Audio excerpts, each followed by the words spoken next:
Imagine que você está em busca de uma fada rara para completar um feitiço. Agora imagine que quando você encontra essa fada, orcs acabam atacando o vilarejo onde ela mora. É isso que nós vamos ver no volume 2 de Mary Grave. Se vocês não viram a parte 1 desse vídeo, eu vou deixar o link dela aqui embaixo, porque é importante que vocês assistam, senão vocês não vão entender nada do que está acontecendo aqui. Se vocês gostaram desse vídeo, eu peço para vocês deixarem seu like, se inscrever no canal. Também digo para você compartilhar esse vídeo para algum amigo seu que possa gostar da história desse mangá ou desse canal. Mas se vocês já fizeram tudo isso, eu digo para vocês sentarem, porque a história vai começar agora.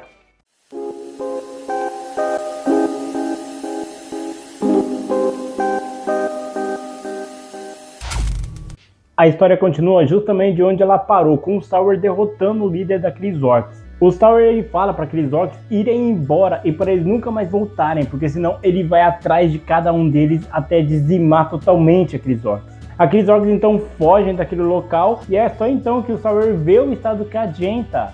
Um tempo depois, a Jen ela acaba acordando e ela se depara com toda aquela multidão ali em volta dela. Ela também repara que 3 fadas que estão ali estão chegando e estão confrontando ela. Mas é revelado que o Sour explicou por que a Jen resolveu se isolar naquela árvore lá no topo de tudo. Então aquelas fadas que inicialmente estavam com raiva da atitude da Jen, agora meio que entendem ela. Aquelas fadas então começam a falar para ela que ela não precisa se isolar, que todas as pessoas estão ali com ela, são amigos dela, familiares dela. A Jen então se lembra que aquelas fadas eram as filhas das amigas dela, que ela até brincou quando elas eram bem criancinhas e que agora elas são adultas. Ela também vê pessoas que cresceram ouvindo sobre essas histórias da fada negra, que era a mais forte de todas, uma fada extremamente rara. Ela também vê várias pessoas que os familiares que a Jen conheceu morreu, mas toda a família dela continuou existindo. E só então a Jen percebe que mesmo as pessoas morrendo, elas não desaparecem.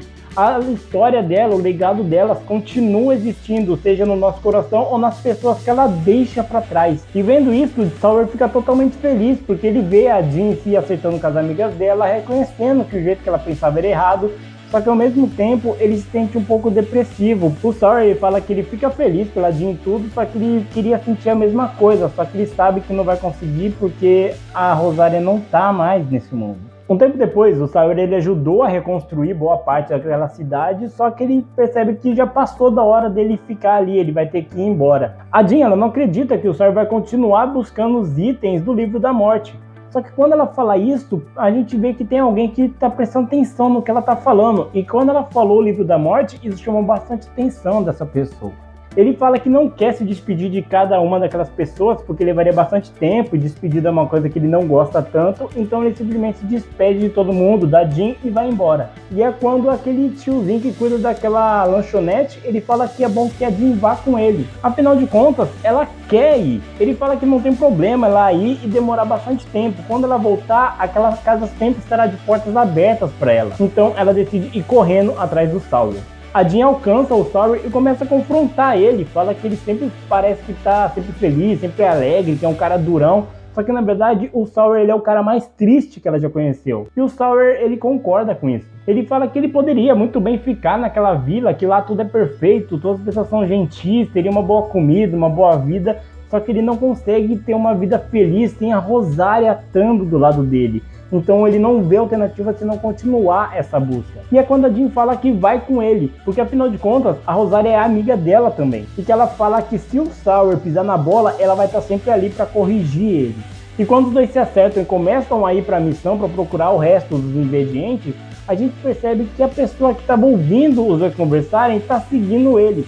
E que aqueles orcs até mesmo tentam atacar essa pessoa, só que ela consegue derrotar aqueles orcs da maneira mais fácil possível. Fazendo as contas de todos os itens que o Sour tem, ele percebe que ele tem mais ou menos 40 itens, o que deixa a Jen bastante irritada, porque ele levou 40 anos para juntar todos os ingredientes e ele não pegou nem metade deles. Os dois então verificam no mapa o próximo local onde eles teriam que ir, e eles teriam que ir em um local onde tem arpias, para ele conseguir uma pena dela. Eles vão até lá com muito esforço e quando eles chegam lá, as arpias que anteriormente têm um rosto meio angelical, se transformam em monstros e começam a atacar os dois. Com muito desafio, muito suor, eles conseguem fugir daquele local, e é quando uma pena de arpia acaba caindo, fazendo com que ele consiga concluir a missão deles. E é nesse momento que aquele homem que estava perseguindo eles aparece ali. O nome dele é Rock e ele fala que aparentemente eles estão em busca da mesma coisa. E é quando ele revela que ele também tem um caderno da morte com ele. Aquele homem fala que ele está em busca dos itens, só que ele tem poucos ainda. E ele fala que ele está em busca dos itens para reviver a irmã mais nova dele que acabou morrendo. O Sawyer fala que ele está em busca dos ingredientes para reviver a esposa dele, e ele até se compadece com o Rock, porque o Rock está bem abalado quando ele fala da irmã mais nova dele. O estranho é que o Rock ele começa a falar que é muito triste porque todas as pessoas boas sempre acabam morrendo, e nesse momento ele acaba cortando não só a mão do Sawyer, como também ele corta o Sawyer no meio. Ele começa a ir na direção do caixão do Sawyer para ele poder pegar os itens, só que o Sawyer consegue revidar, e é quando aquelas arpias atacam eles. E é mostrado que na verdade a espada que o Rock carrega, ela é viva, e ela sozinha, sem o Rock fazer nenhum movimento, derrota todas aquelas arpias de uma vez. Os dois começam a brigar, o Sawyer e a Jean contra o Rock, só que o Rock ele é muito habilidoso. Só que chega em um determinado momento que o Rock percebe que não vai adiantar ele ficar atacando o Sawyer, já que o Sawyer é um imortal. Ele então percebe que o corpo da esposa que o Sawyer está carregando está naquele caixão. Então, em vez de ele atacar o Sawyer, ele decide atacar o corpo da Rosaria. E quando ele acerta a Rosaria no peito, o Sawyer sente essa facada. O Rock ele comenta que como a Rosaria deu a vida dela para reviver o Sawyer, transformando ele no imortal, logo a alma dos dois estão ligadas. Então toda vez que ele acertar o corpo da Rosaria, o Sawyer vai sentir. E ele fala que é muito simples de terminar com toda essa briga, basta com que ele corte o pescoço da Rosaria e o Sawyer iria morrer com isso. Só que com a mão que o Rock havia cortado, o Sawyer consegue atacar ele, fazendo com que a Jean consiga não só pegar o Sawyer, como o caixão com a Rosaria e tirar eles de lá. E ele fala que não importa o quanto eles fujam, ele vai encontrar eles e vai matar os dois.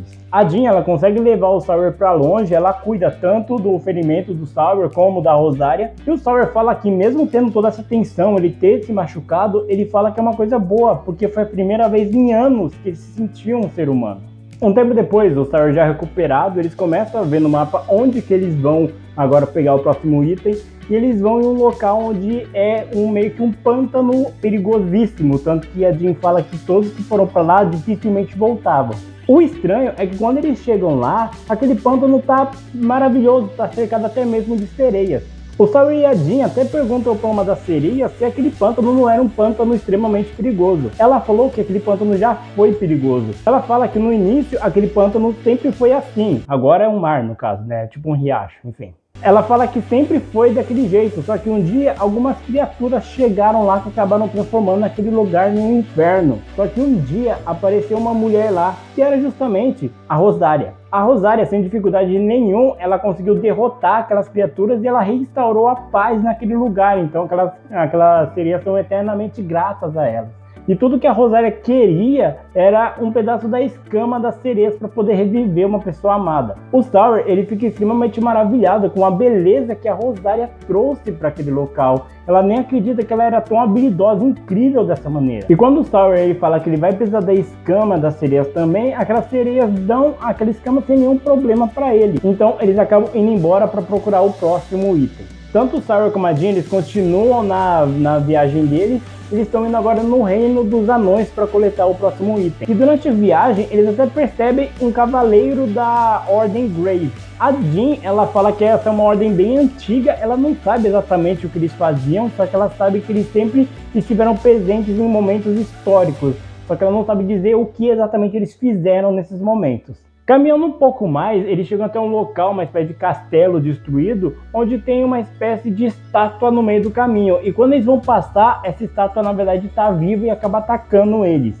A Jean fala que na verdade aquele estátua é um golem, então aquele golem começa a conversar com eles. Ele fala que ele foi criado por um membro dessa ordem dos Graves, e ele acabou dando uma missão para ele não deixar ninguém passar de lá. Só que o problema é que esse mestre, o cara que criou esse golem, ele foi embora e ele não voltou. E quando eles começam a discutir, aquele golem não vai deixar eles passar de jeito nenhum, e aquele golem escuta eles falando do livro da morte, aquele golem fica puto e acaba atacando eles. E no meio dos ataques é mostrado que no peito daquele golem tem vários livros da morte. Ele fala que o mestre dele deu a ordem para ele tomar e guardar ali dentro dele todos esses livros, porque os humanos são gananciosos demais para ter o poder. Porque ele fala que os humanos são gananciosos demais para ter poder entre a vida e a morte. Aquele golem continua atacando eles até que eles chegam em uma espécie de mourão onde tem uma imagem do mestre daquele cara. E só então os dois percebem que aquela caveira que eles viram lá atrás é bastante parecida ou lembra bastante esse cara. E quando aquele golem vai matar os dois, o mestre do cara simplesmente aparece falando que faz muito tempo que ele foi embora. E é dessa maneira que acaba o volume 2 de Mary Grave. Mary Grave ele é um mangá muito divertido. Agora então que nós temos a dinâmica do Sour e a Jean, o Sour que é um cara mais bobão, mais zoeiro, mais engraçadão, desajeitado, nós temos a contraparte que é a Jean, que é muito mais centrada, rigorosa e até mesmo mais estressada que o Sour, tanto que eles têm uns desentendimentos por conta da bobice, digamos assim, do Sour, que é bastante divertida. Uma coisa que é legal também é você ver a dinâmica deles indo em lugares diferentes para coletar os itens, e você percebe que a diferenciação dos lugares, dos itens, como que eles vão ter que fazer para conseguir os itens, as criaturas que eles vão encontrar é bastante diversificada. É interessante você ver, como será, por exemplo, o Reino dos Anões, que é o lugar que eles estão indo agora. Uma coisa que deu um ar diferente para a obra é que quando eu li o primeiro volume, eu falei, tá, vai ser essa dinâmica do cara imortal indo aqui, ali no outro lugar para pegar os itens, beleza, não vai ter nenhuma, digamos assim, dificuldade por conta dele ser imortal e tal. Só que agora nós temos o agravante do Sour não ser totalmente invulnerável. Se você atacar a Rosária, ele sente dor, então o Sour não é totalmente imortal. E eu acho que isso deixa a dinâmica muito mais interessante, porque agora existe um perigo real do Sour ser morto. Porque quando você lê o primeiro volume, você fica tipo assim, ah, beleza, não vai ter um perigo assim tão iminente. O máximo que você poderia ficar com medo que algo de ruim acontecesse é com a Jean. Porque o Sour, sendo imortal, ele não tem nenhum risco perigoso que mate ele ou cause a morte dele. Não, ele sente dor com os ataques e tal, só que ele sempre volta à vida. Não tem nenhum risco verdadeiro para ele. Mas agora nós temos. Outra mudança de ares é que não existe só um livro dos mortos, que se você viu o primeiro volume, parece que só existe um, porque é um item extremamente raro, as pessoas até acham que é uma lenda urbana. Só que não existe um, dois, existem vários desses itens. Tanto que o Golem tem diversos itens desse livro dos mortos dentro dele. Então já deu uma outra pegada, a dinâmica já ficou bastante mais interessante. E também agora eles colocaram essa, digamos, ordem dos Grave. Então eu quero saber o que são esses Graves, o que eles fizeram de tão importante que mudaram os eventos históricos ou marcaram eles de alguma forma. O volume 2 ele abriu bastante agora os horizontes, então bastante coisa pode ser explorada ainda mais. O que anteriormente parecia que era só, vai no lugar, pega item, pega outro. Não, tem mais coisa. A lore do mundo está sendo bem mais expandida nesse segundo volume e eu estou bastante curioso para saber aonde isso vai terminar. O mangá de Mary Grave ele já chegou ao fim, ele completou com 5 volumes, então eu estou bastante curioso para ver o que vai acontecer nos próximos volumes. Mas diz aí o que vocês estão achando dessa história, vocês estão gostando da história de Mary Grave? Vocês querem que eu continue trazendo a história dele aqui para o canal? Deixa aqui nos comentários para eu saber o que vocês acharam dessa história. Também não se esqueça de curtir o vídeo, se inscrever no canal, compartilhar esse vídeo para algum amigo seu que possa gostar da história desse mangá ou desse canal. Mas então é isso, pessoal, eu agradeço bastante a audiência de vocês e até mais.